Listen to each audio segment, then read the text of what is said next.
Hello everyone, welcome to Prema's Culinary. இன்னைக்கு ராகி இட்லி தோசை மாவு எப்படி செய்யறதுன்னு பார்த்துக்கலாம். ஒரு கப்பு ராகி ரவா எடுத்திருக்கேன். ராகி ரவா இல்லைன்னா நீங்கள் முழு ராகி கூட சேர்த்துக்கலாம். 1/4 கப்பு உளுந்து எடுத்திருக்கேன். 1 டீஸ்பூன் வெந்தயம். 3 மணி நேரம் தண்ணியில் நல்லா ஊற வச்சிடலாம். ஊற வைக்கிறதுக்கு முன்னாடி ராகியில் நிறைய அழுக்கு இருக்கும். அதனால் நல்லா அலசிட்டு உளுந்தையும் ராகியையும் நல்லா அலசிட்டு தண்ணியில் 3 மணி நேரம் கம்ப்ளீட்டாக ஊற வச்சுருவோம்.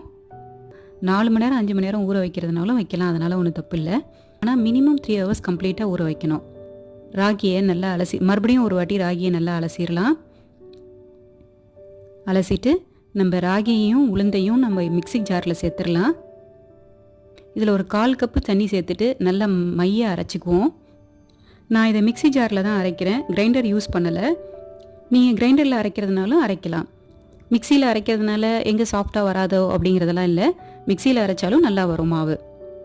இந்த மாவில் இப்போ உப்பு சேர்த்துக்குவோம். உப்பு சேர்த்ததுக்கப்புறம் நம்ம கையால் நல்லா மிக்ஸ் பண்ணி விட்டுடலாம். ஸ்பூன் யூஸ் பண்ணி மிக்ஸ் பண்ணோம்னா அவ்வளோவா சரியாக ஃபர்மெண்ட் ஆகாது.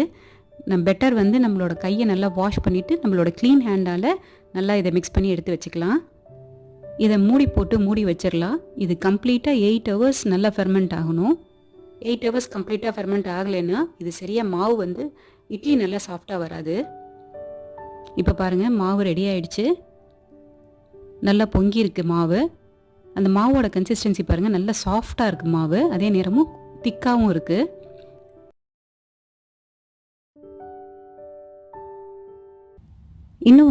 இன்னும் நிறைய ஹெல்த்தியான ரெசிபீஸோடு உங்களோட சந்திக்கிறேன். Until then, bye from Premalata Arvindan.